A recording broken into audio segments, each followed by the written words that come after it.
Alors, bonjour à toutes et à tous. Merci de votre présence. Donc, comme je l'avais annoncé, aujourd'hui, nous allons travailler sur le DALF C1 et plus précisément sur la production orale de DALF C1 et encore plus précisément sur l'introduction de la production orale de DALF C1. Et vous allez voir que ça va nous prendre 1 heure. Donc, nous allons juste faire l'introduction de la production orale. Je vais vous en expliquer les caractéristiques, les différentes parties et surtout comment relier ces parties les unes aux autres. Parce que vous ne pouvez pas présenter différentes parties sans qu'elles soient liées syntaxiquement ou grammaticalement les unes aux autres. Alors, tout d'abord, les caractéristiques de cette production orale de DALF C1. Alors, une remarque préalable, c'est une question qui m'est souvent demandée sur les réseaux sociaux. Est-ce que la production orale de DELF B2, c'est la même que le DALF C1 en un peu plus long? Non, ce n'est absolument pas la même méthodologie. Vous ne pouvez pas réutiliser la méthodologie du DELF B2 pour faire le DALF C1. Surtout, d'ailleurs, pour l'introduction. Nous allons voir pourquoi. Alors, rapidement, le DELF B2, je vous rappelle, vous avez un petit texte introducteur qui fait généralement une dizaine de lignes, voire même un peu moins. Et dans l'introduction, vous devez rappeler ce texte, en donner les caractéristiques, l'auteur, la date, le thème principal de ce texte, un petit résumé du texte. Au C1, non. Vous n'avez pas besoin de faire référence au texte. Parce que d'abord, vous en avez 2, et en plus, ils font 1000 mots. Donc, si vous commencez à faire un résumé de ces 2 textes, vous allez y passer 10 minutes. Donc, ça n'a aucun intérêt. Les 2 textes dans le C1 sont des outils pour vous permettre de trouver des ressources pour développer votre argumentation. Mais ce n'est en aucun cas le seul élément que vous devez utiliser. Vous devrez absolument être capable, et c'est indiqué dans l'énoncé, vous devrez être capable d'apporter des éléments extérieurs à ces textes et d'apporter des éléments de culture générale. Donc, vous ne pouvez pas vous limiter aux informations qui sont dans les textes. Et d'ailleurs, nous allons le voir tout à l'heure, une partie de ces informations ne vous sera peut-être pas utile. Vous n'avez pas obligation de réutiliser toutes les informations dans les textes. Vous utilisez uniquement ce dont vous avez besoin pour développer votre argumentaire. OK? Donc ça, c'est la première chose. Deuxième chose, les caractéristiques de l'examen. Donc cette production orale va vous rapporter 25 points maximum, comme les 3 autres, comme la production écrite, comme la compréhension écrite, comme la compréhension orale, 25 points chacun. Et vous avez en gros la moitié des points qui est réservée à la méthodologie et l'autre moitié des points qui sera sur la linguistique, le respect de la langue, le respect de la grammaire, de la conjugaison, du vocabulaire, la phonétique, qui est important également, c'est-à-dire la maîtrise des sons, la maîtrise de la phonétique. Et donc, la moitié des points, c'est la méthodologie. C'est pourquoi, moi, dans mes formations, j'insiste énormément sur la méthodologie. Si vous avez une bonne méthodologie, vous avez la moyenne. Alors, vous n'aurez peut-être pas une note extraordinaire, mais vous êtes sûr d'avoir les points de la méthodologie et c'est la moitié des points. Donc, avec cette méthodologie, vous assurez la moyenne à l'examen. Donc ça, c'est essentiel de maîtriser cette méthodologie. La production orale, c'est entre 8 et 10 minutes. Ça a changé depuis quelques années.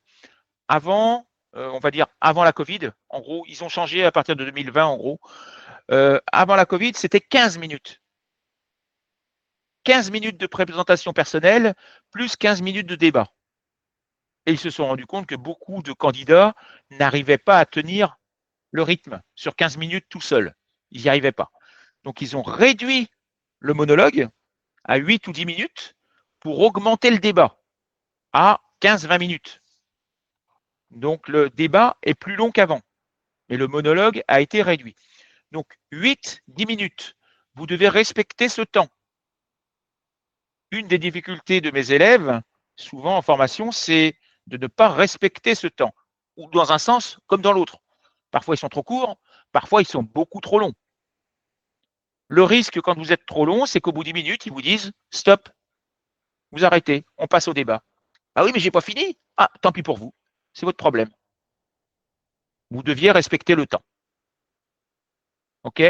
Donc, alors évidemment, si vous n'avez fait que la moitié de votre production au bout de 10 minutes, bah, vous serez noté sur la moitié de la production, c'est-à-dire divisé par 2, puisque vous n'avez fait que la moitié du travail.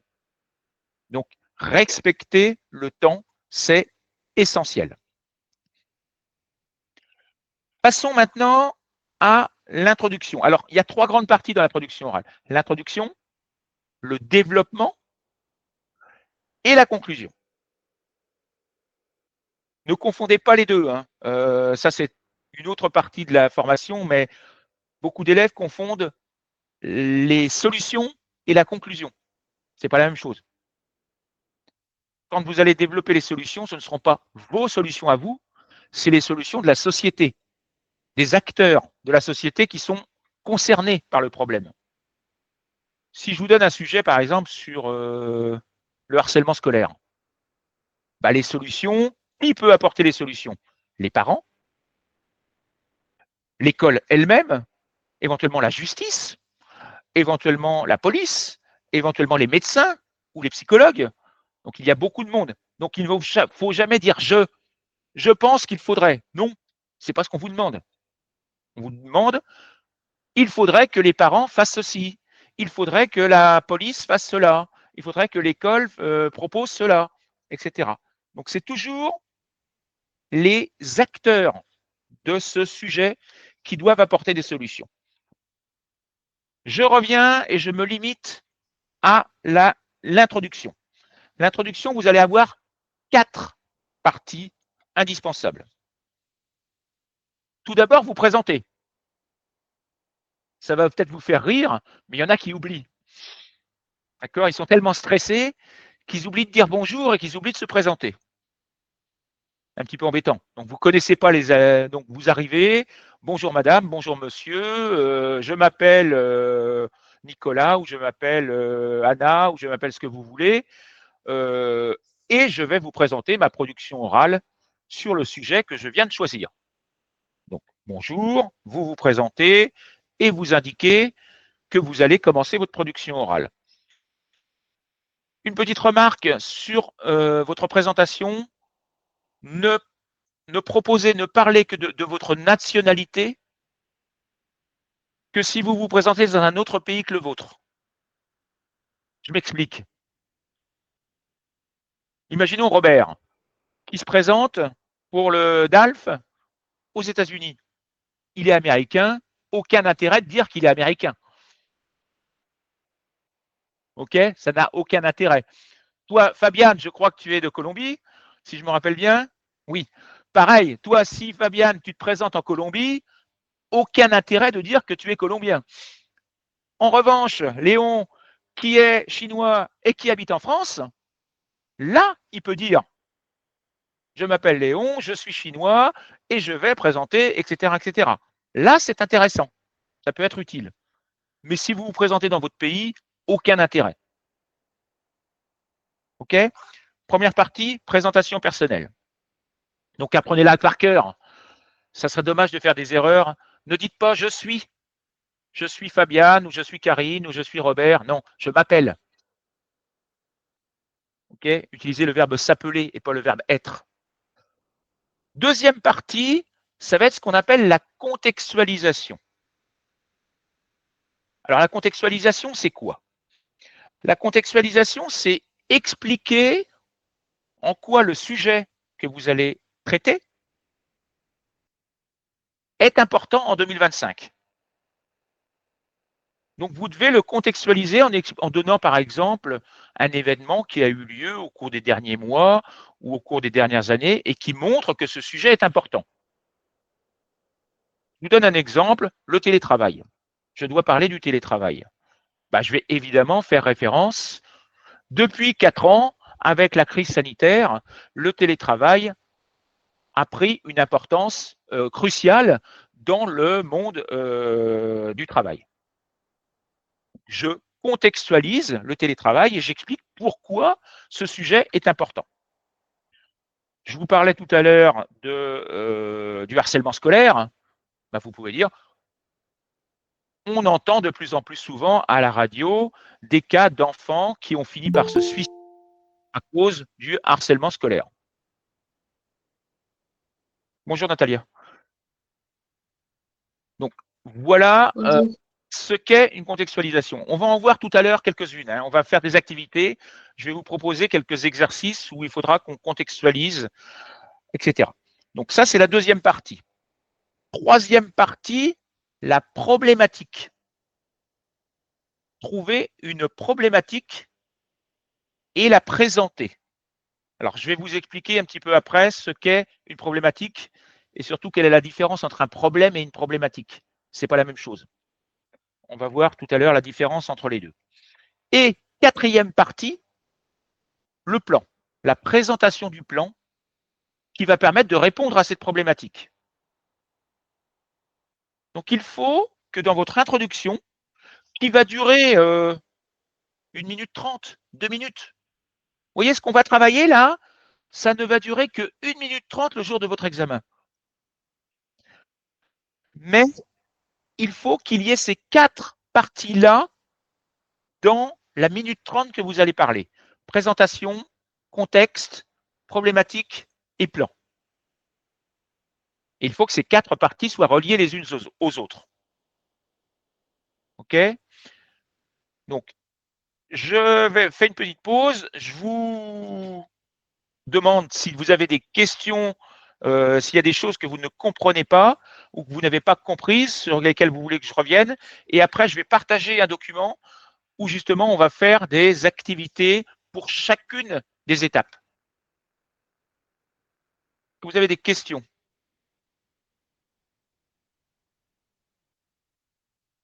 Non? C'est bon? Alors, on démarre avec le partage de mon écran. Tout partager, partager, et ça doit être, c'est pas celui-là, ça doit être celui-là.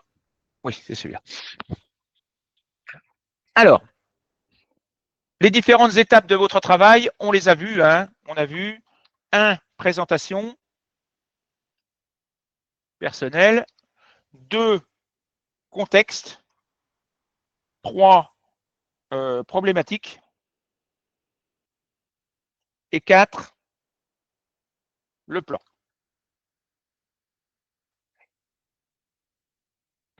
Mise en contexte. Vous pouvez faire 2 types principaux de contextualisation. Tout d'abord, faire une contextualisation historique ou sociale. Donc, vous montrez en quoi ce sujet est important depuis un certain temps. Je peux dire, par exemple, depuis maintenant 4 ans, avec la crise sanitaire que le monde a vécue, le télétravail s'est généralisé dans la plupart des entreprises.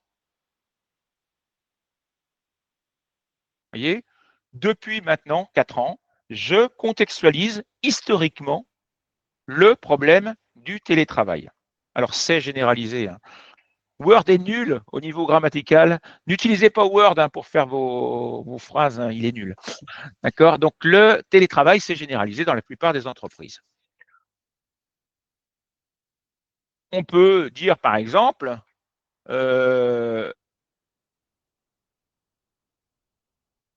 avec la crise sanitaire qui s'est développée depuis plusieurs années, on a remarqué en quoi le commerce international pouvait représenter une solution pour augmenter les marges des entreprises. J'invente n'importe quoi, hein, mais c'est pour vous montrer avec la crise sanitaire qui s'est développée depuis plusieurs années. Vous voyez, autre contextualisation. Donc voilà comment contextualiser. Donc vous pouvez le faire de manière historique, de manière sociale. Vous pouvez le faire également sous la forme rappeler quelque chose qui a eu lieu au cours des jours ou des mois précédents. Imaginons je vous donne un autre exemple.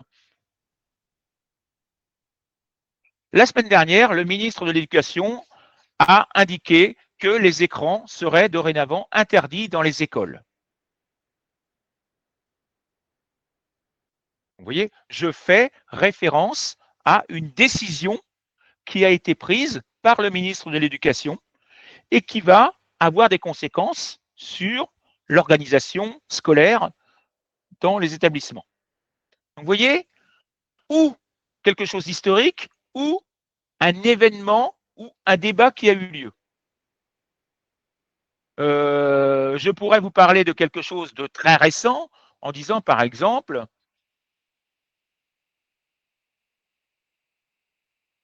le dernier discours de M. Trump aux États-Unis va-t-il remettre en cause les échanges internationaux et le commerce international? Vous voyez, imaginons qu'on me demande de faire un sujet sur le commerce international, sur la mondialisation de l'économie, je pourrais très bien faire référence à ce discours de M. Trump qui remet en cause totalement les marchés mondiaux. Donc voilà comment vous pouvez contextualiser le sujet. Historique, social ou en faisant référence à une décision politique qui a été prise par telle ou telle personne.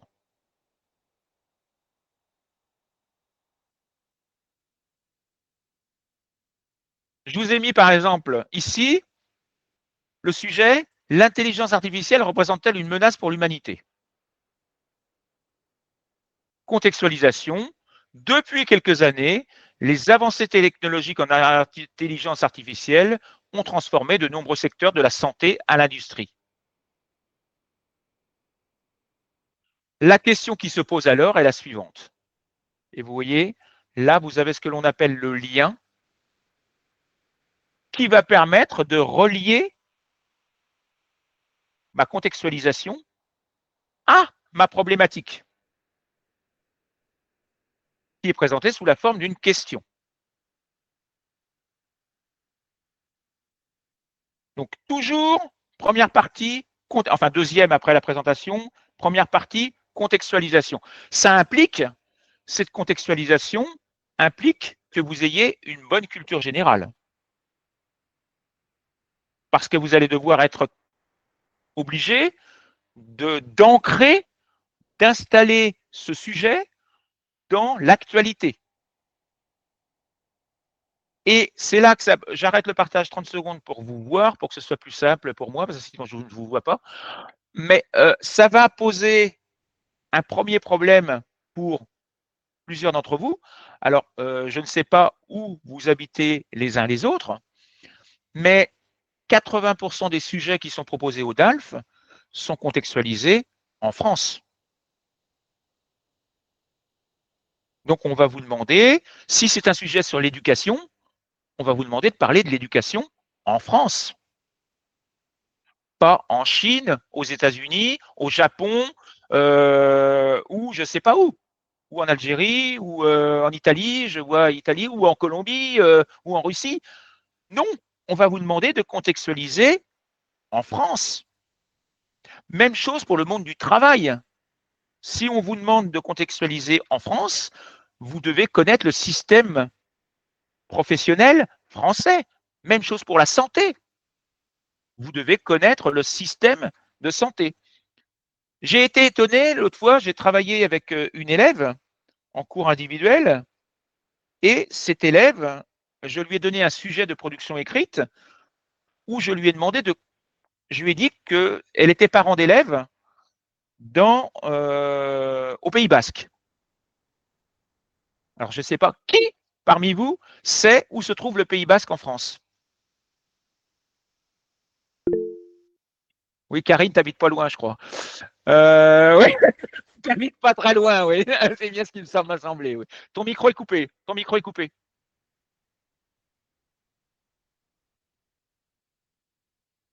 Je crois que tu n'habites. J'ai vu quand tu te connectes sur le site que tu n'es pas très loin du Pays Basque. Donc le Pays Basque, c'est quoi? C'est la région qui se trouve au sud-ouest de la France, qui fait la frontière avec l'Espagne. Et cet élève, qui pourtant habite en France, m'a dit qu'elle habitait à Strasbourg. Strasbourg, c'est un peu loin du Pays Basque. OK? Il y a en gros 1000 kilomètres, quoi. Hein. Imaginez que je vous dise à chacun d'entre vous que je vous donne une horreur du style euh, New York est à côté de Los Angeles. Vous allez rigoler. Vous allez dire c'est pas possible. Ou que je vous dise que Moscou est au bord de la mer.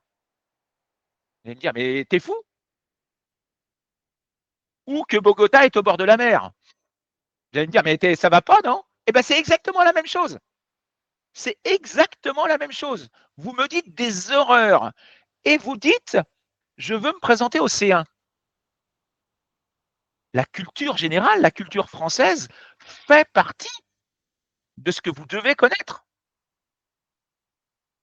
Je vous donne un autre exemple que j'ai eu il y a quelque temps d'une élève à qui j'avais demandé, là encore, elle écrivait, en tant que parent d'élève, elle écrivait à une lettre formelle au directeur de l'établissement scolaire.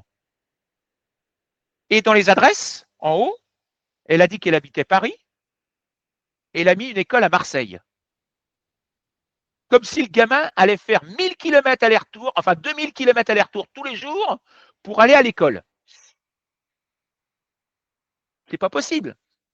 C'est pas possible. Il y a des incohérences qui sont mises très souvent dans les copies et ça va vous sanctionner. Parce qu'au DALF, diplôme approfondi, pas élémentaire comme le DELF, mais approfondi, on estime que vous devez connaître la culture française. Et la géographie, les villes principales, fait partie de cette culture que vous devez acquérir. Donc ça, c'est important aussi. Je reviens sur maintenant, alors je repartage mon document et c'est celui-là.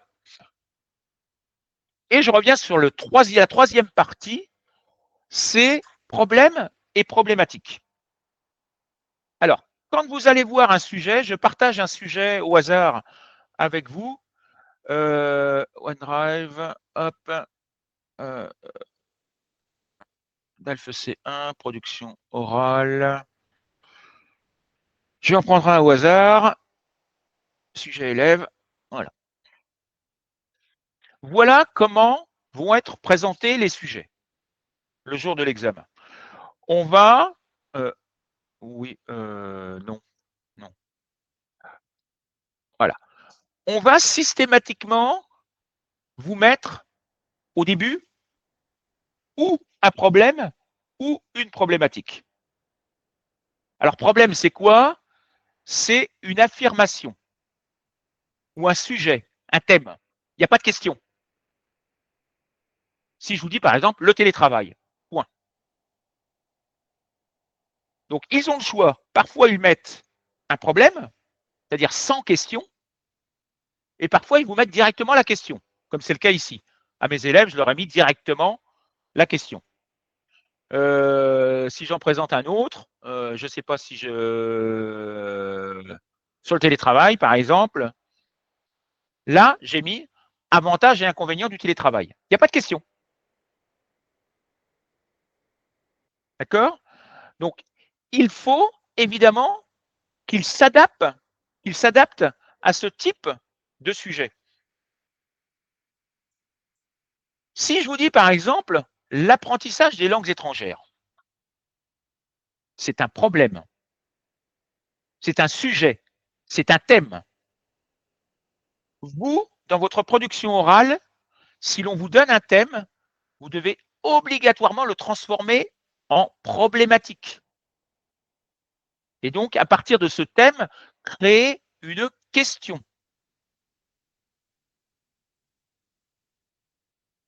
Mais en fait, il peut y avoir beaucoup de questions différentes.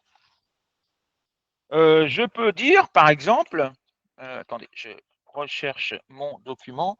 Voilà. Je peux dire, par exemple,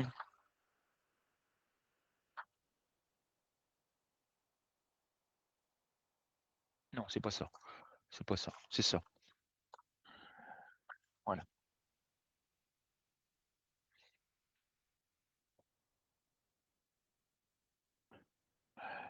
Les langues étrangères sont-elles un atout cognitif ou culturel?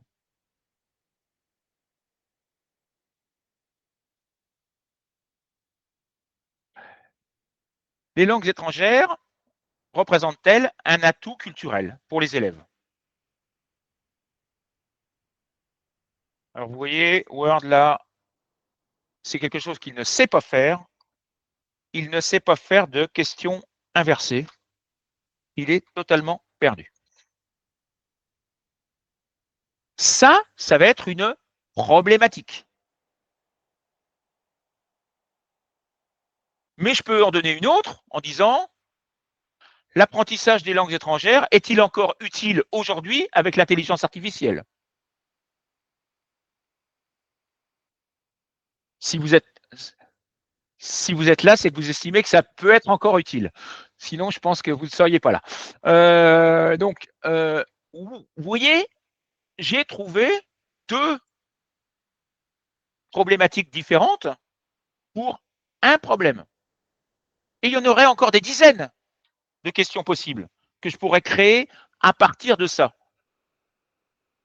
Donc vous, si on vous donne un problème, c'est-à-dire un thème, comme celui-là, comme le vert, vous devez être capable de le transformer en problématique, c'est-à-dire en bleu. Et ensuite, cette problématique va vous permettre de créer un plan.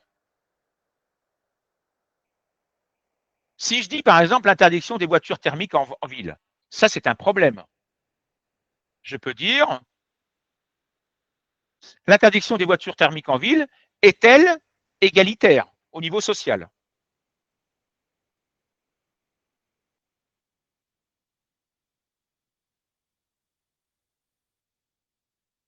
Je peux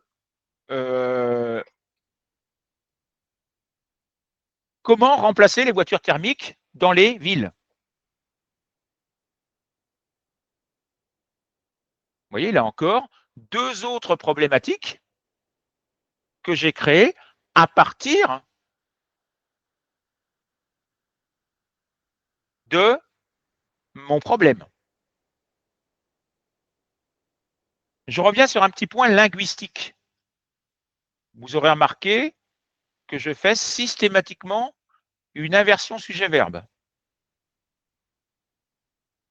Je ne veux pas voir de est-ce que dans vos productions orales.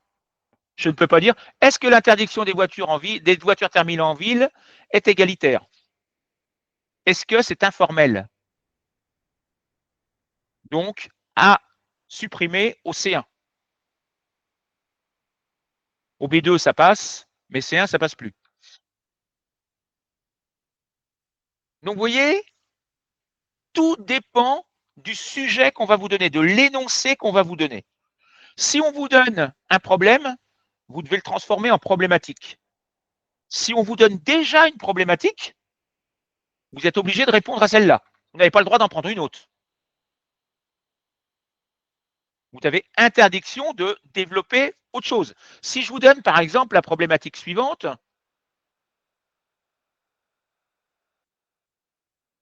En quoi le télétravail représente-t-il un danger pour les entreprises?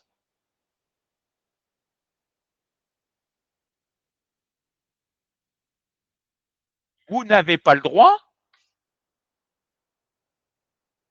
de m'expliquer les avantages du télétravail. Si vous parlez des avantages du télétravail sur ce sujet-là, vous êtes hors sujet. Si je vous me parlais des inconvénients pour les employés, vous êtes hors sujet. Parce que je ne vous demande pas de parler des employés, mais des entreprises, donc des patrons. Vous devez uniquement me dire pourquoi le télétravail n'est pas positif ou est négatif pour les patrons. Si vous me parlez des employés, vous êtes hors sujet. Si vous me parlez des avantages, vous êtes hors sujet. Et je pourrais très bien rajouter en France. Et là encore, si vous me donnez des exemples qui sont dans vos pays respectifs, vous êtes hors sujet. Donc vous devez être capable de ne parler que de la France. Donc ça, c'est essentiel que la problématique réponde au problème et que s'il y a une problématique qui vous est proposée, que vous répondiez à cette problématique. Vous n'avez pas le droit d'en choisir une autre. Je n'ai pas le droit de dire, par exemple, imaginez qu'on m'ait proposé ça, et puis ça ne me plaît pas trop parce que je ne sais pas comment faire. Oh, dans ma production orale, je vais dire en quoi le télétravail représente-t-il un avantage pour les employés?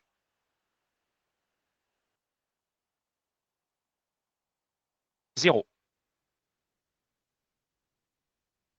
Je vous montre la grille.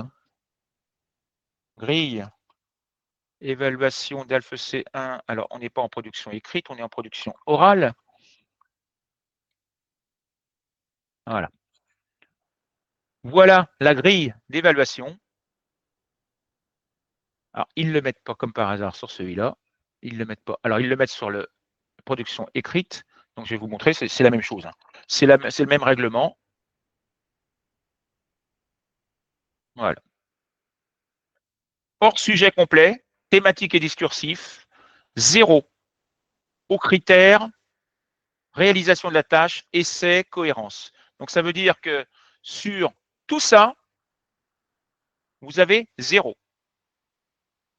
Et vous ne pouvez pas avoir, le candidat ne peut être identifié ni C1 ni C1+, pour les critères lexiques et morphosyntaxe. C'est-à-dire que sur les deux dernières lignes, vous ne pouvez avoir que 0,5 maximum. Puisque C1, c'est 1,5, C1+, c'est 2,5. Donc, vous ne pouvez avoir que 0,5 maximum. Donc, vous vous retrouvez avec une note de 1 sur 25.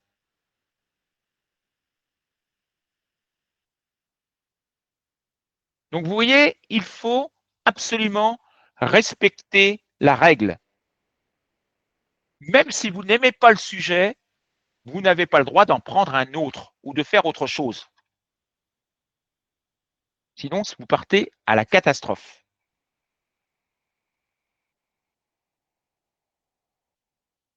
Alors, je vais vous présenter deux questions et je vais vous demander quelle est la différence entre ces questions.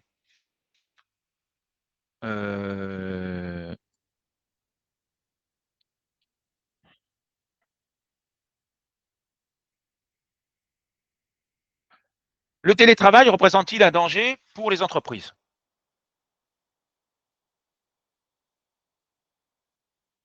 Pourquoi le télétravail est-il rejeté par une grande partie des patrons?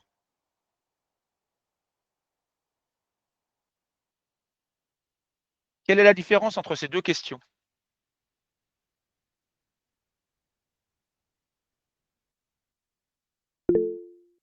Oui, Fabienne? D'accord, là, je crois que la première permettrait de plus développer le sujet en donnant plusieurs réponses, plusieurs arguments. Alors, quelle pourrait être ta réponse Mhm. à la première? Alors, le travail présent. Oui, Moi, ça sera. je veux entendre un mot, enfin deux mots. Ah bon, d'accord, ça serait oui Oui, ou non. Natalia. Oui, Natalia. Peut-être que les réponses à la première question est si, voire oui, voire non. Voilà. Oui ou non. Donc, dans ces cas-là, votre plan sur un sujet comme ça va être avantage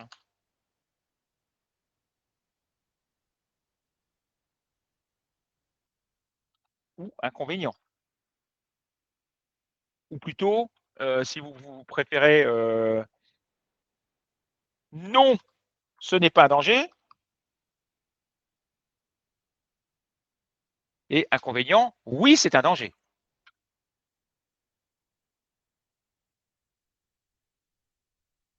Dans la deuxième, on ne me laisse pas le choix. Je ne peux pas répondre oui ou non. C'est une question qui commence par pourquoi. Je suis obligé de donner une réponse. Et on me dit dès le début que le télétravail, c'est négatif. Puisqu'on dit rejeter. C'est forcément négatif. Et en plus par les patrons. Donc je dois faire un plan qui va être totalement différent, où je vais dire inconvénient,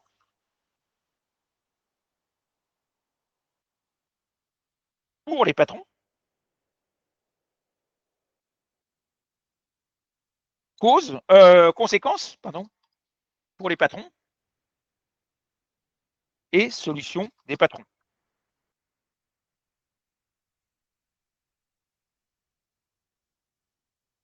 Donc vous voyez, quand vous avez, ça c'est ce qu'on appelle, quand ça répond par oui ou non, c'est ce qu'on appelle une question fermée. Une question fermée, la plupart du temps, le plan sera avantage-inconvénient. Pour ou contre, oui ou non. Alors que dans une question ouverte, où on vous demande une réponse, ce sera souvent problème, conséquence, solution.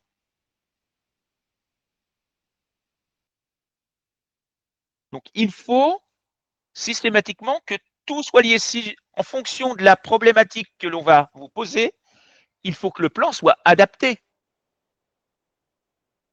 Imaginez un élève à qui je pose la problématique suivante.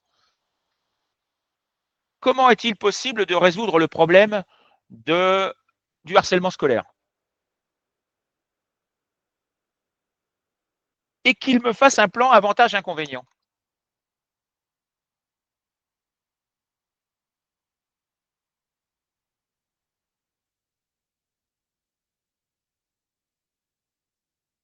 C'est fini.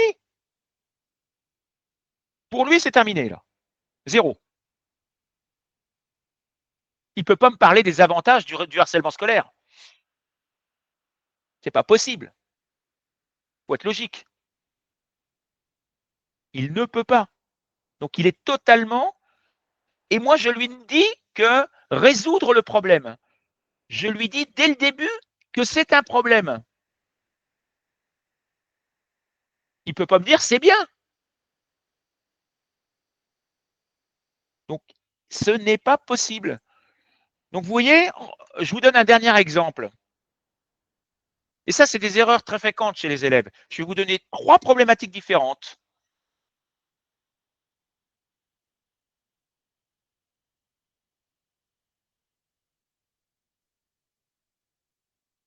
La voiture électrique représente-t-elle l'avenir pour les...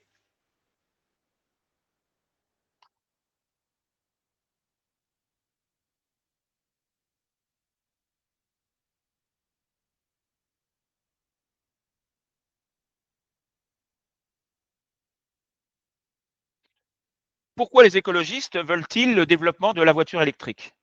Ah pardon, j'ai coupé. Pourquoi les écologistes veulent-ils le développement généralisé de la voiture électrique? Allez, voilà.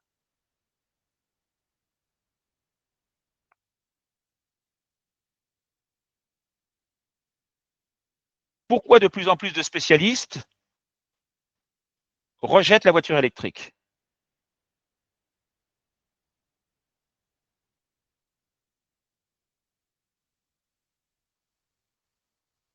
Vous voyez, le thème commun, c'est la voiture électrique dans les 3 cas.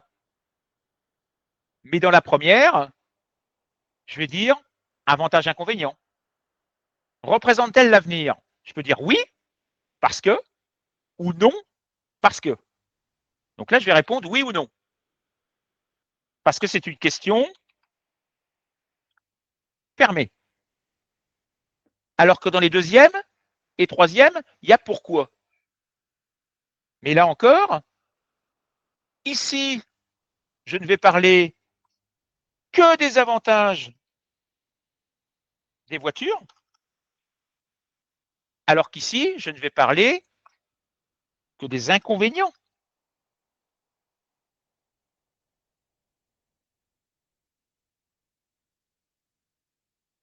Oh, j'ai du mal à écrire, moi aussi.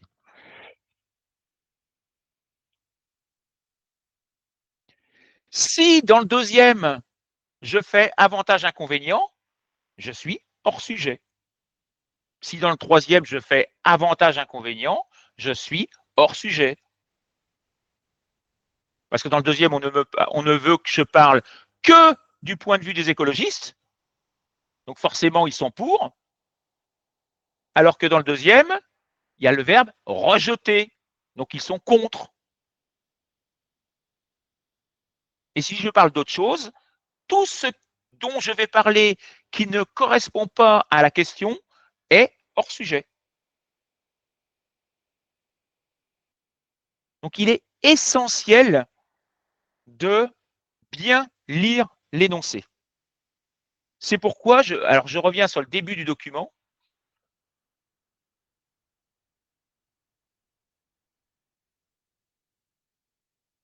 C'est pourquoi vos étapes, alors ça c'est les étapes de la présentation, mais je vais vous parler surtout des étapes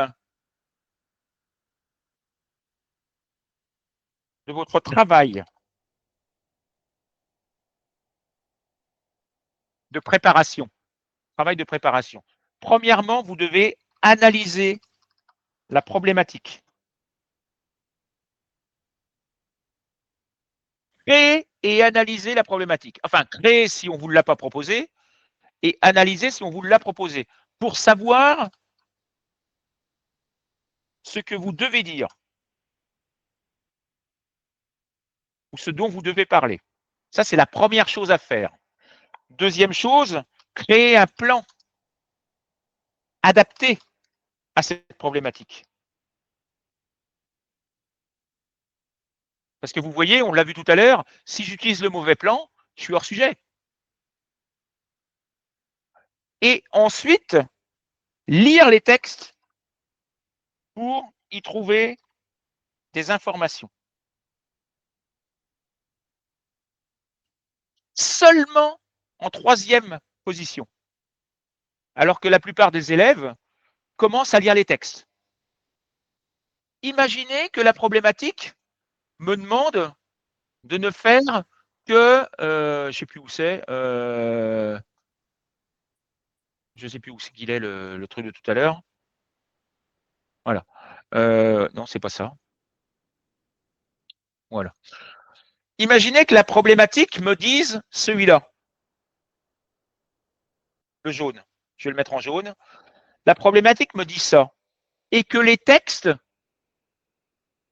me parlent des avantages et des inconvénients. Tous les arguments sur les inconvénients qui sont dans le texte, je n'ai pas le droit de les utiliser. Puisque je ne dois parler que des avantages. Donc il y a une partie des textes que je ne vais pas utiliser, qui ne va pas me servir. Donc si vous commencez par lire les textes, c'est une perte de temps. Parce que vous allez lire des choses, vous allez perdre du temps à lire des choses qui ne vous serviront pas. Donc il faut d'abord savoir ce dont vous avez besoin. Bon, moi maintenant, je sais que je dois faire ça. Donc je sais que je dois chercher des avantages. Ben, je lis les textes en sachant ce que je cherche. C'est beaucoup plus facile de trouver. C'est toujours plus facile de trouver une information dans un texte quand vous savez l'information que vous devez trouver. Quand vous ne savez pas ce que vous cherchez, c'est très compliqué. OK? Donc, voilà comment faire une préparation. Lire les textes pour y trouver des informations et surtout ne pas oublier d'apporter des éléments personnels. Vous ne devez pas vous limiter au texte. Vous devez être capable de fournir des informations, notamment plus récentes. La plupart des sujets qui vont vous être proposés,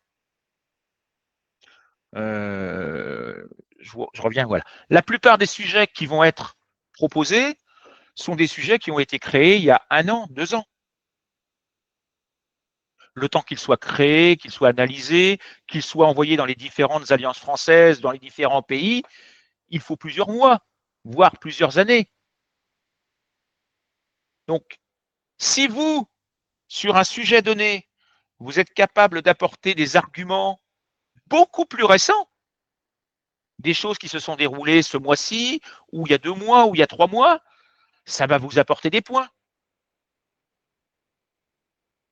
Parce que les correcteurs vont dire « Ah, cette personne, elle lit, ou elle écoute la radio, ou elle se renseigne, ou elle s'informe. » C'est ce qu'on attend d'un candidat. Si un candidat n'a aucune idée de ce qui se passe en France sur tel ou tel sujet, c'est problématique. Parce que ça fait partie de votre travail.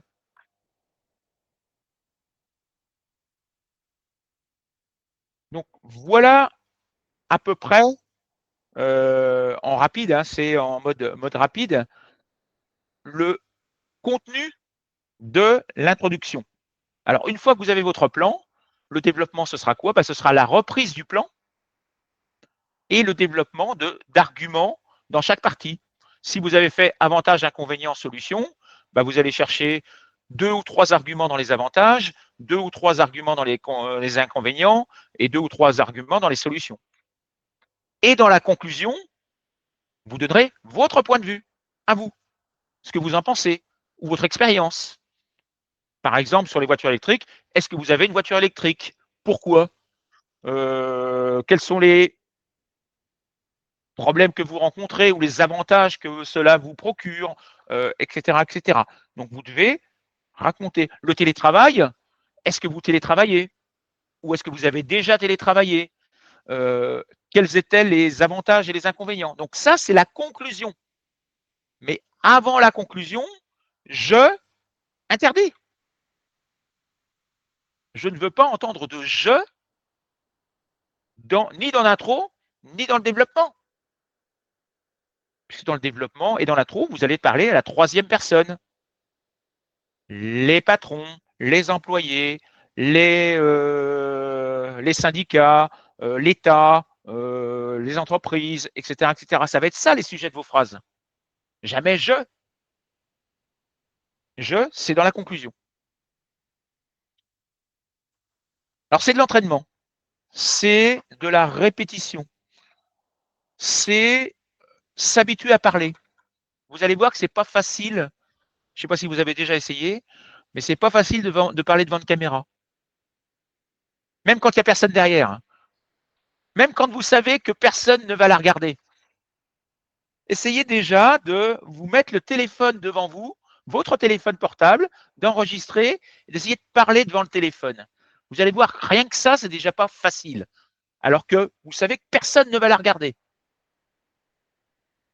Donc, il faut s'entraîner à parler. Et il faut se réécouter derrière. Vérifier que vous n'avez pas des tics de langage. On a tous des tics de langage. Mais pour certains, ça peut être problématique. J'ai vu certains élèves, par exemple, me dire le mot « donc » 4 fois par phrase. Ils ne s'en rendent pas compte. Mais dans une phrase, il y a 4 fois « donc ». Et dans toutes les phrases, c'est pareil. Imaginez le correcteur qui entend 150 donc en 10 minutes. C'est épuisant.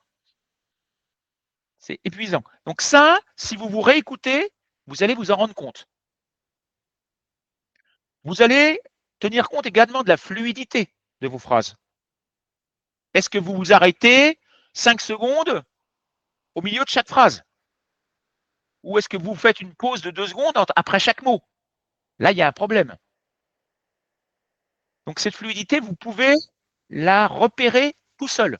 Vous n'avez besoin de personne pour voir la fluidité. Attention, fluidité ne veut pas dire rapidité. Il y a des personnes qui croient que, des élèves qui croient que plus vous parlez vite, mieux c'est. Non. Ce qui est important, c'est qu'on vous comprenne. Moi, je demande à certains élèves de ralentir le rythme pour qu'on les comprenne mieux.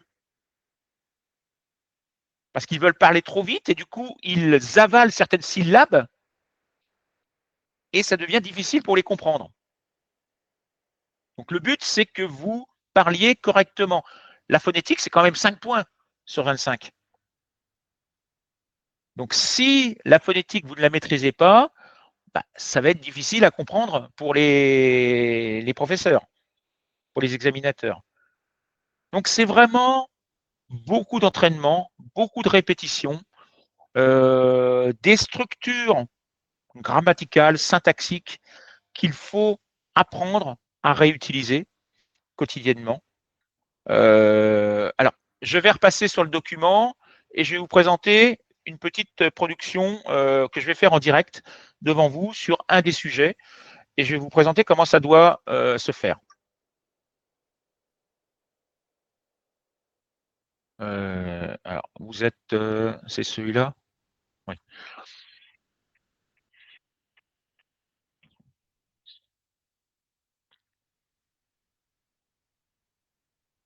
Donc, vous voyez, le télétravail, une révolution ou une contrainte?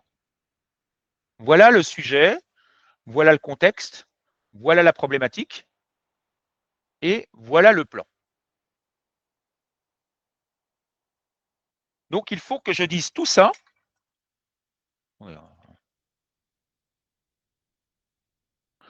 Il faut que je sois capable de dire tout ça, en gros, en 1 minute 30.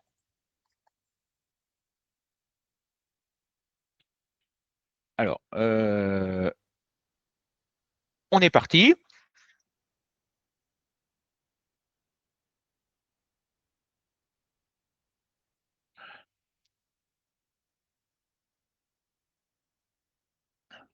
Avec la pandémie et l'évolution des technologies, le télétravail, c'est… Ah, pardon, je reprends, désolé, j'ai oublié quelque chose.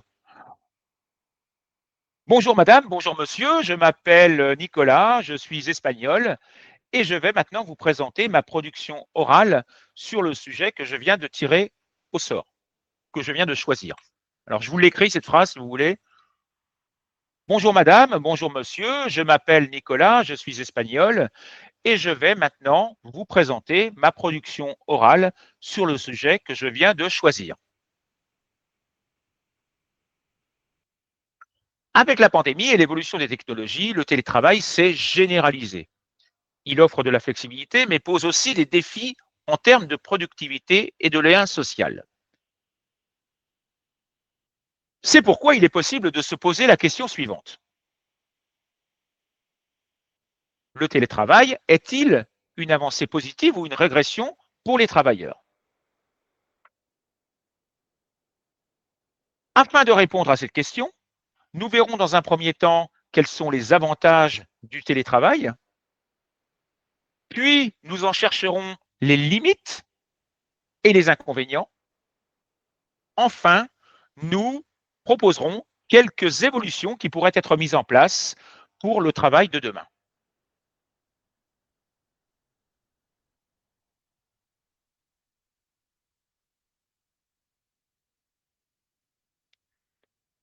Donc vous voyez, présentation, contextualisation. Alors c'est pas je sais pourquoi, hein, c'est pourquoi, il est mal compris, c'est pourquoi. Ça, c'est le lien, la phrase qui va me permettre de relier le contexte à la problématique. Et ça, c'est le lien qui me permet de relier la problématique au plan. Donc ces phrases jaunes, vous pouvez les utiliser dans tous les sujets. Et ça, évidemment, vous pouvez l'apprendre par cœur. Donc tout ce qui est en jaune, vous pouvez l'apprendre par cœur. Après, il suffit juste de mettre le contexte, la problématique et le plan. Alors je reviens sur le plan. Il y a plusieurs parties essentielles dans cette présentation du plan. Tout d'abord, vous avez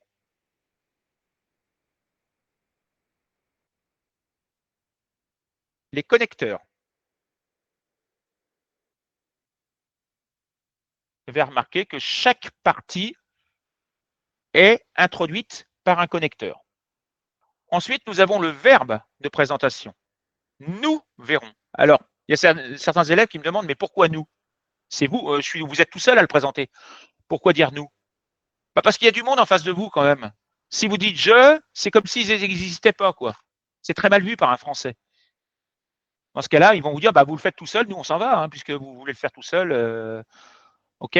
Donc, nous verrons, nous chercherons et nous proposerons.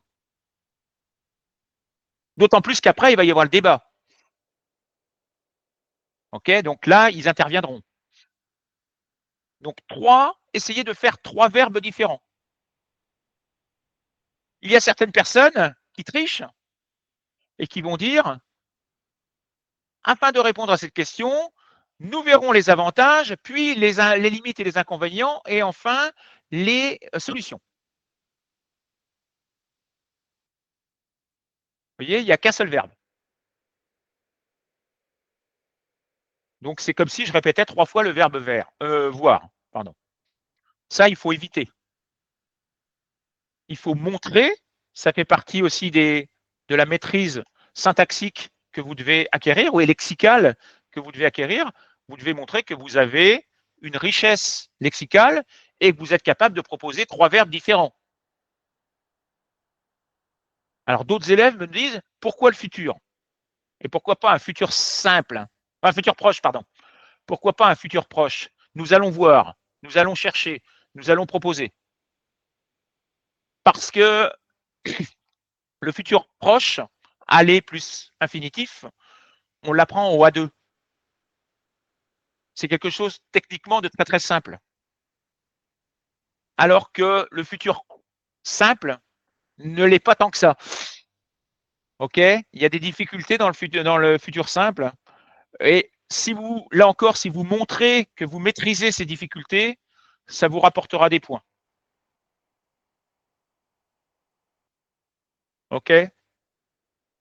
Donc, vous voyez, voilà comment travailler, dans quel ordre travailler, voilà quel est le contenu de cette introduction.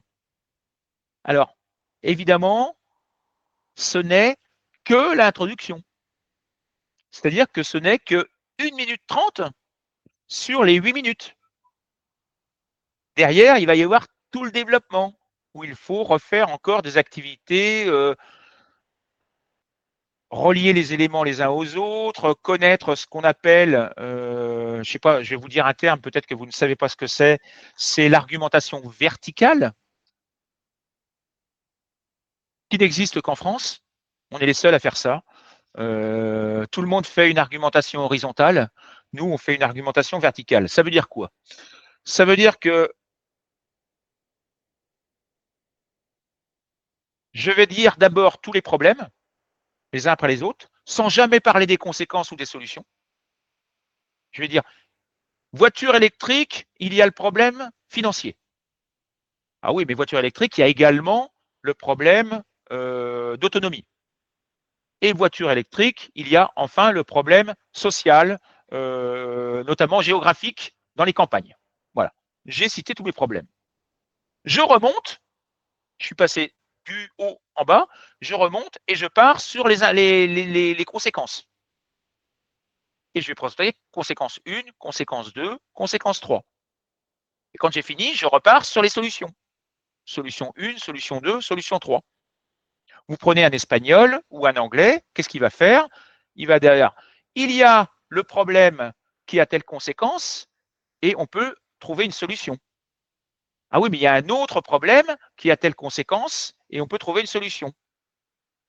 Donc l'espagnol ou l'anglais, ils vont faire problème, conséquence, solution numéro 1, puis problème, conséquence, solution numéro 2, puis problème, conséquence, solution numéro 3. Ah non, le français, il ne faut surtout pas faire ça. Il ne faut pas que dans le même paragraphe, il y ait les problèmes et les solutions. Le paragraphe 1, ça va être que les problèmes et rien d'autre. Paragraphe 2, que les conséquences et rien d'autre. Et paragraphe 3, que les solutions et rien d'autre. Ça, c'est très perturbant pour les élèves. Mais c'est le même problème pour les Français. Hein. Les Français qui apprennent l'espagnol ou qui apprennent l'anglais au niveau universitaire, ils sont perdus. Parce qu'on leur demande de faire une organisation horizontale, ils n'y arrivent pas. Autre conseil, petit dernier, après j'arrête. Après, je vous laisse poser des questions si vous en avez 2 ou 3. Qu'est-ce que je voulais dire? Je ne sais même plus. Ouais, ça, c'est l'âge. Qu'est-ce que je voulais dire? Je ne sais pas. Je ne sais plus. Ça va revenir peut-être pendant que vous me posez des questions, ça va revenir. Est-ce que vous avez des questions?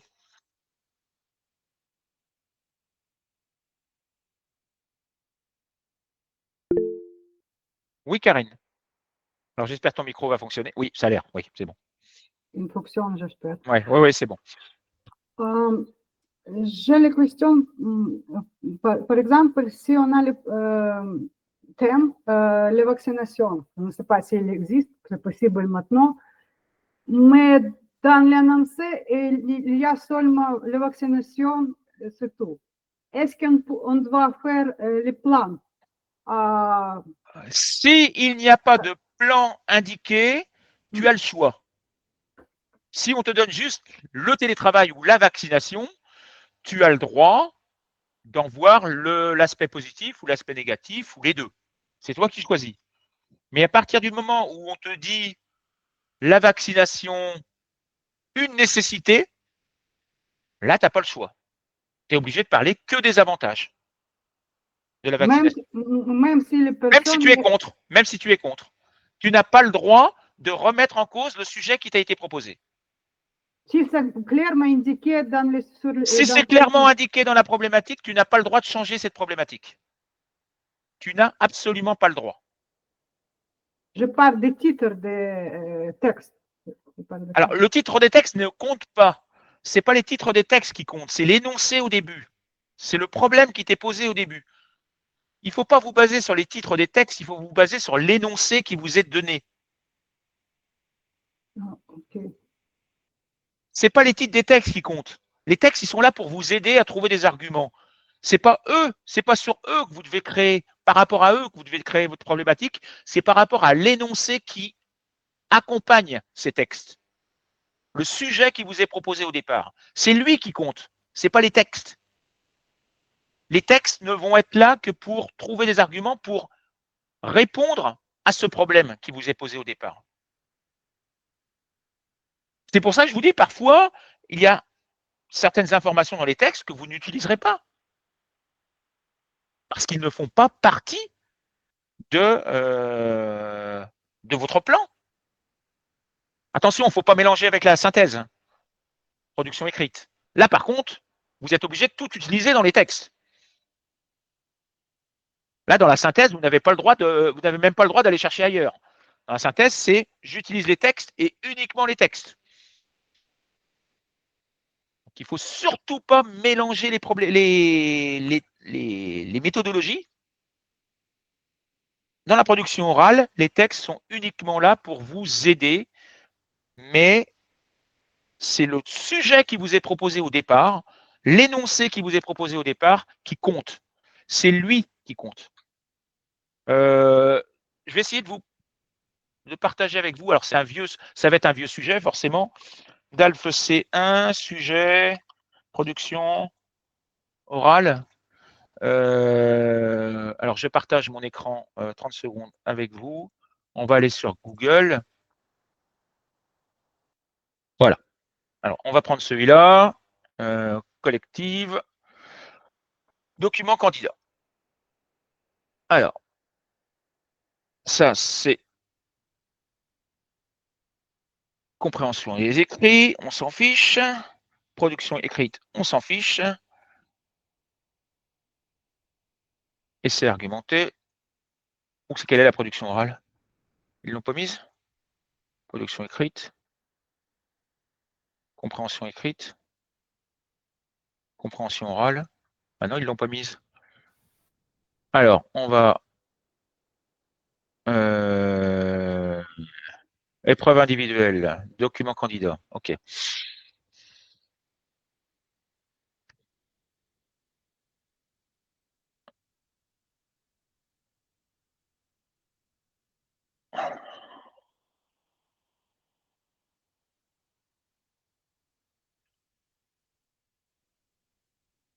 Ah oui, mais là, il ne propose pas de sujet. Comme ça, c'est bien.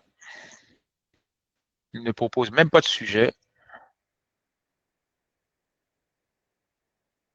Alors, peut-être dans le document examinateur. Voilà. Voilà. Donc, vous voyez, là, on l'a dans le document examinateur. Voilà comment ça va se présenter. On vous donne le déroulé de l'épreuve, on vous dit comment ça va se passer. Et puis, on vous donne le thème de l'exposé. Le travail est-il nécessaire au bonheur?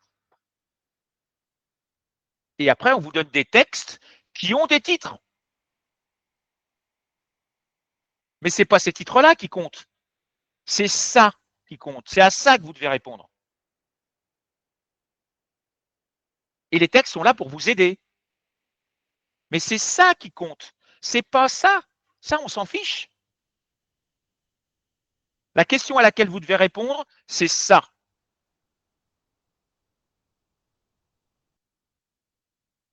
Et systématiquement, il y en a peut-être un deuxième derrière, voilà, sujet, l'espèce humaine peut-elle préserver la biodiversité? Vous voyez, il y a toujours un thème de l'exposé. C'est à ça qu'il faut répondre. Et pas à celle-là. Biodiversité, de quoi parle-t-on? Si tu me fais un sujet où tu me donnes une définition de la biodiversité, si tu me parles de la biodiversité, bah, tu es hors sujet. Tu n'as pas répondu à la question.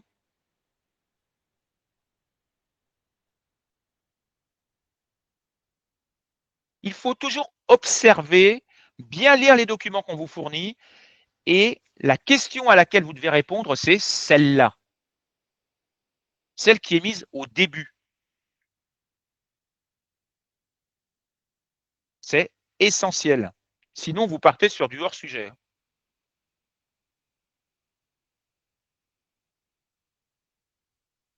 D'autres questions?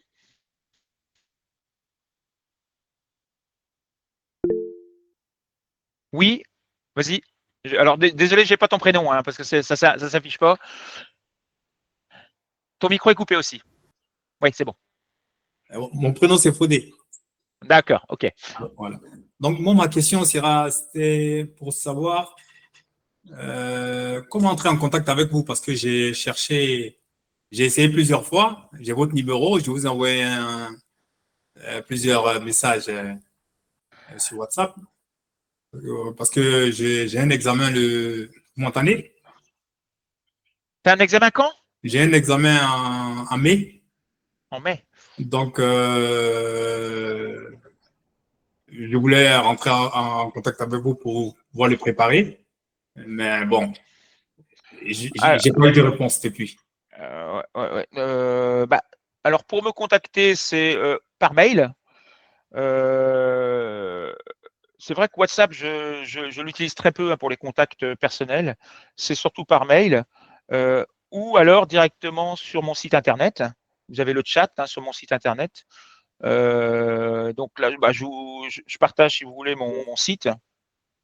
Hop, voilà, le voilà. Donc, si vous allez sur mon site, vous avez la possibilité de me contacter ici en bas à droite. Oui. Contactez-nous. Là, je reçois des messages. Et puis, si vous voulez, après, suivre les formations, c'est formation collective payante. Vous avez la liste ici. Et donc, vous voyez, par exemple, vous avez le C1. Mais là, C1, ça va commencer le 8 avril et ça finit le 6 juin. Donc, vous voyez, si je clique dessus, j'ai tous les jours qui apparaissent, voir toutes les séances, etc., etc. J'ai tous les jours mais ça finit le vendredi 6 juin. Ok. Alors, Bon, il y a cette solution-là. oui. Sinon, il y a la solution qu'on appelle asynchrone. Alors, c'est quoi la solution asynchrone? C'est, alors je vous montre, ah oui, mais attendez, j'arrête le partage 30 secondes parce que sinon vous allez voir quelque chose. Je n'ai pas envie que vous le voyez.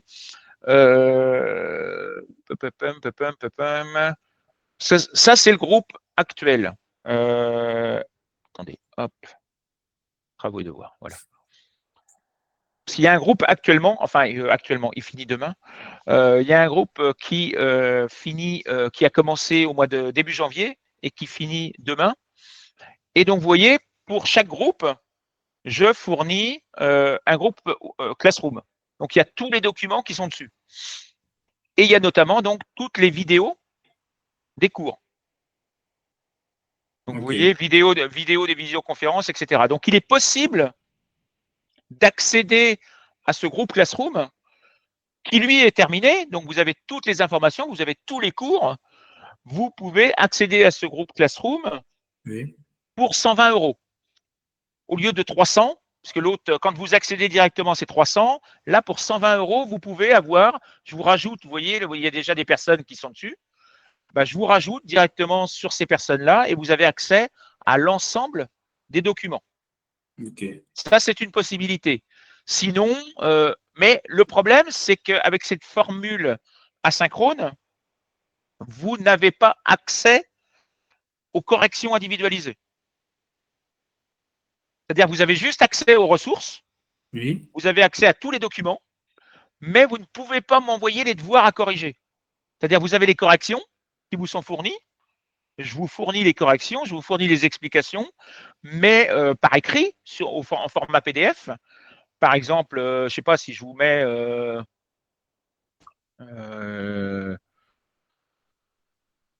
voilà, si je vous mets par exemple la synthèse numéro 1, explication et correction, vous voyez, synthèse numéro 1, voilà le sujet que les élèves devaient faire, les textes à lire, et je fournis toutes les étapes de l'analyse. Étape numéro 1, étape numéro 2, l'analyse du texte 2, étape numéro 3, la synthèse regroupée, etc., etc. Mais vous n'avez accès qu'à ça. Vous ne pouvez pas m'envoyer de devoirs à corriger. C'est pas possible. Alors c'est vrai, c'est ça qui fait la différence de prix en fait, évidemment, parce que les corrections pour moi c'est le plus long, c'est le travail le plus exigeant, le plus long, parce qu'une correction c'est individuel, donc ça me prend énormément de temps. Donc c'est vrai que si vous n'êtes pas habitué du tout, la meilleure solution c'est la solution en direct. Mais c'est 300 €. Et puis pour toi qui passe au mois de mai, c'est embêtant parce qu'elle ne sera pas terminée. La prochaine ne sera pas terminée. Bon, ce que je vais faire, ce que moi je vais faire, je vais passer par le site, vous contacter. Et puis, en fait, ce que je demande, c'est, j'ai plusieurs questions. Donc, je préfère passer par, comment on appelle ça, le site et vous contacter et pour qu'on voie ce qu'on pourra faire dans mon cas. Ok, pas de souci. Pas de souci. Donc, si je vous envoie un mail à travers par le site, vous me répondez. Oui, alors contactez-nous là, c'est juste. Alors, je peux vous la mettre directement. Ouais. Regardez là, je ne sais pas si vous connaissez un petit peu Classroom, Meet, mais vous avez gmail.com. Voilà. Donc vous avez, ça vient de s'afficher normalement sur la droite. Mon adresse mail, mon Gmail, brunomillet1204@gmail. Ça c'est pour me contacter, pour être sûr que je vois les messages, c'est là qu'il faut m'écrire parce que c'est vrai que WhatsApp, je l'utilise que rarement. Je l'utilise surtout pour les groupes de mes élèves, déjà des formations existantes, mais en individuel, je l'utilise que très rarement. Parce que je reçois tellement de messages d'arnaques, de faux messages, etc., que je ne réponds même plus parce que ça m'énerve. Téléphone, pareil, je ne réponds plus au téléphone parce que c'est dans les 3/4 du temps, c'est des arnaques. Donc, je ne réponds plus. Bon, c'est bon. Moi, je vais devoir vous laisser. Ouais, Parce que ok, ok. j'ai un rendez-vous, comme Oui, c'était juste à moi 13 aussi, heures. parce que là, dans quelques minutes, j'ai un autre cours qui va redémarrer. Donc, oui, Karine. Bruno, est-ce que vous pouvez nous dire comment on peut comprendre quels thèmes, quels sujets sont tombés au dernier mois, je ne sais pas, au dernier 4 mois? Est-ce qu'on peut connaître à peu près Non, pas? non, sachant. Le télétravail revient régulièrement. Le télétravail revient régulièrement. L'environnement revient régulièrement. L'école, notamment les écrans, l'utilisation des écrans, pour ou contre l'utilisation des écrans à l'école, ça revient régulièrement aussi. Mais il y a des sujets qui apparaissent. Par exemple, j'ai une élève qui l'a passé il y a 1 ou 2 mois. Elle est tombée sur faut-il envoyer les enfants chez les psychologues? Vous voyez, c'est un sujet très compliqué. Pourquoi les enfants ont-ils besoin aujourd'hui d'aller régulièrement chez des psychologues? Qu'est-ce qui a changé dans la société pour que les enfants soient obligés d'aller voir des psychologues sans arrêt? On ne peut pas savoir ce qui va tomber, c'est pas possible. Moi, j'essaye de travailler le plus de sujets possible avec mes élèves, mais on ne peut pas savoir à l'avance ce qui va tomber. Le télétravail retombe régulièrement, mais je ne peux pas certifier. Je peux pas certifier. Là, je ne peux pas vous aider à ce niveau-là. Je ne lis pas dans les cartes et je ne suis pas devin. Je ne travaille pas à l'Alliance française, donc je ne peux pas vous dire, je n'ai aucun contact avec eux, donc je ne peux absolument pas vous dire quels sont les sujets qui vont tomber dans les prochains mois ou qui sont tombés, je le sais, uniquement par mes élèves. C'est-à-dire que mes élèves, quand ils passent un examen, ils me disent, bah, tiens, Bruno, je suis tombé sur ça. Donc moi, je le travaille avec mes élèves après, pendant les formations, mais je ne peux pas vous dire. Non. Et pour production écrite, même chose? Ah, même chose, même chose. Tous les sujets peuvent tomber. Il y a 15 grands thèmes qui peuvent tomber. Les 15 grands thèmes qui peuvent tomber, c'est, je regarde l'heure, parce que sinon je vais être en retard.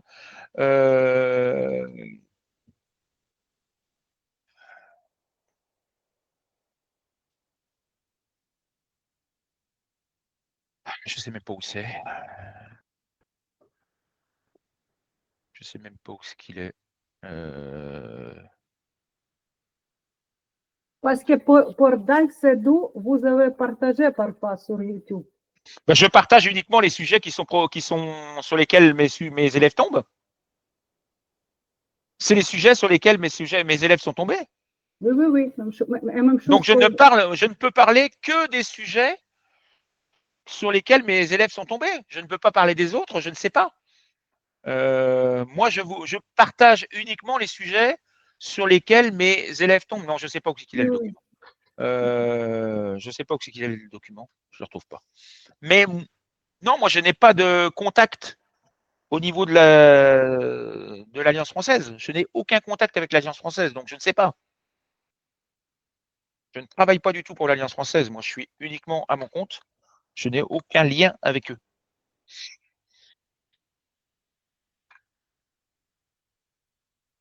D'autres questions, dernière, parce que là, après, moi, il faut que je me prépare pour le cours suivant. Non? Là, j'ai un cours prof de français et langue étrangère là, qui va commencer. Non, c'est bon. Alors, vous allez recevoir la vidéo va être mise sur YouTube et sur mon site internet. Et vous allez recevoir également le document que j'ai partagé avec vous tout à l'heure avec toutes les informations, les exemples de phrases, etc. Je vais vous l'envoyer à tous. Je vais prendre rapidement les noms des personnes présentes, mais je crois que tout le monde est là ce soir. 1, 2, 3, 4, 5, 6, 7, 8, avec donc l'élève qui est parti en cours de route. Non, je crois qu'il y en avait 9. Il doit y avoir une personne qui n'est pas là. Karine, Robert, Fabiane, Antonella, Léon, Marois, Natalia, et donc plus 1, je m'en souviendrai. OK. Donc, je vous envoie le document en PDF par mail, comme ça vous l'aurez. Et donc, je vous souhaite une bonne soirée ou bonne journée, ça dépend. Tu es où, Fabiane? Tu es en Colombie là ou tu es en France? Oui, j'en suis en Colombie. Tu es en Colombie, donc là, Oui. il est 13h30, c'est ça? Ouais. J'ai des élèves colombiens, donc je connais un petit peu les horaires dans le monde entier, moi. Dès qu'un élève me dit j'habite là, je lui dis tiens, il était l'heure. Parce que j'ai 2 élèves colombiens là en ce moment, en formation. OK, je vous souhaite une bonne soirée et à bientôt. Au revoir. Merci, Merci bonne soirée, beaucoup. merci bien. Au revoir. Merci. Au revoir.